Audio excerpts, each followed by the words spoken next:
Taanis Daf, hey, how's everybody doing?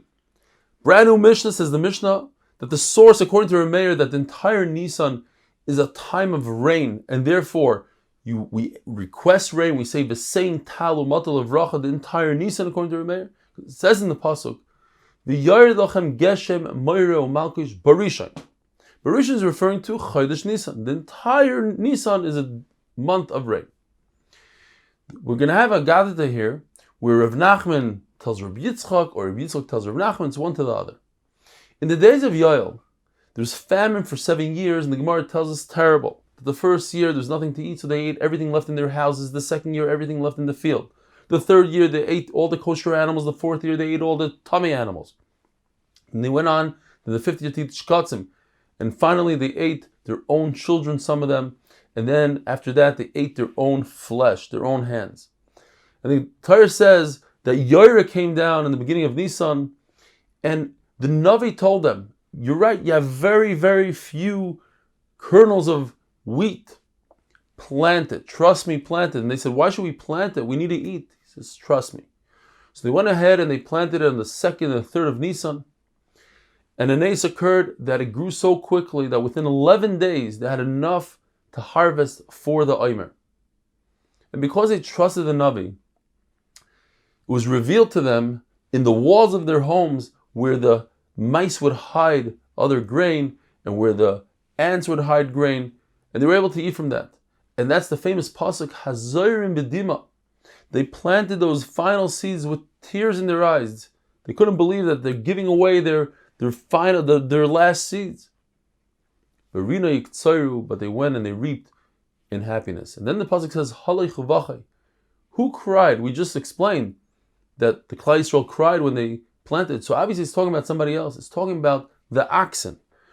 Those plowing the field, they cried. They couldn't believe they're just plowing in vain. But when they did a 180 and they came back, the tevuah grew so quickly that they were able to eat a little bit. And they were happy.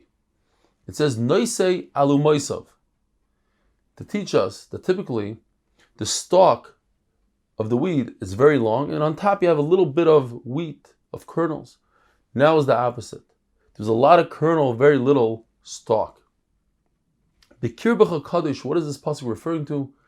The famous song, Lo avoy b'Yerushalayim shel mala ad she'avoy b'Yerushalayim shel mata. In other words, HaKadosh Baruch Hu is saying, I will not go into my dwelling place in Shamayim until there will be a Beis Hamikdash down here below. Torah says, Achas, there's one Aveira, which is worse than all others, which consumes the Rishayim in Gehenna. And it has two problems.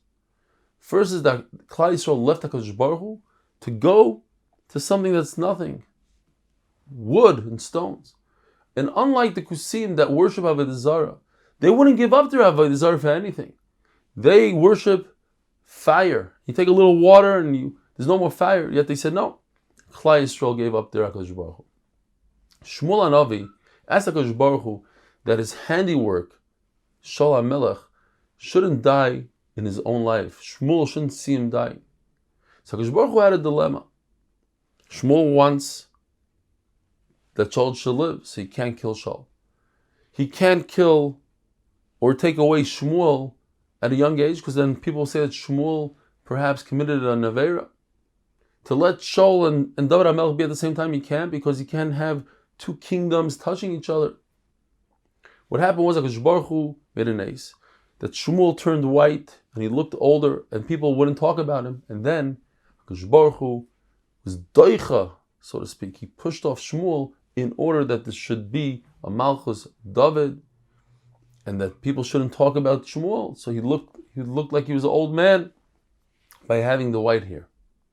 Another halacha the Gemara says, a Masichin basuda, you can't talk in the middle of a suda, shemiyagdim kana leveshes, because maybe you could choke through that.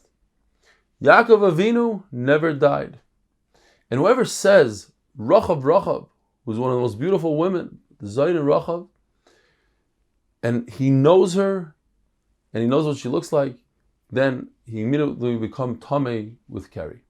Rabbi Yitzchak, as he left Rav Nachman, he gave him a bracha. He said, you know, when you sit under the famous song, Elon, Elon, You sit under a tree that has beautiful fruit and has good shade and has water underneath. What kind of bracha can you give a tree like that?